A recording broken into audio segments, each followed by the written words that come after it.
पुढची बातमी पाहूयात। रवी राणांचं यशोमती ठाकूर हर्षवर्धन सपकाळांना प्रत्युत्तर आहे। नगर परिषद निवडणुकीवरून त्यांनी आरोप केले होते। सपकाळ प्रदेशाध्यक्ष हे काँग्रेसच्या लोकांनाही माहित नाहीयेत। यशोमती ठाकूरच भाजपमध्ये येतील असा दावा रवी राणा यांनी केला आहे। हर्षवर्धन सपकाळ हे काँग्रेसचे प्रदेशाध्यक्ष आहे हे काँग्रेसच्या लोकांनाही आतापर्यंत माहित नाही।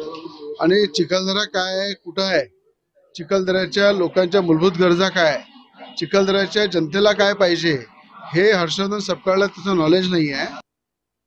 येणारी जी परिस्थिती आहे, बिहारमध्ये त्या ज्या फिरल्या किंवा अमरावती जिल्ह्यामध्ये त्यांना पूर्ण जिल्ह्यावर नगराध्यक्षाचा उमेदवार सुद्धा मिळाला नाही।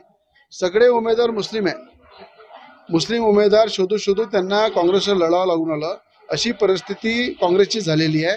आणि येणाऱ्या 6 महिन्यामध्ये काळ्या दगडावरची पांढरी रेघ आहे की यशोमती ठाकूर या भाजपमध्ये दिसतील। पुढची बातमी पाहूयात। मुंबईमध्ये शेकडो मतदान कार्ड सापडल्यानं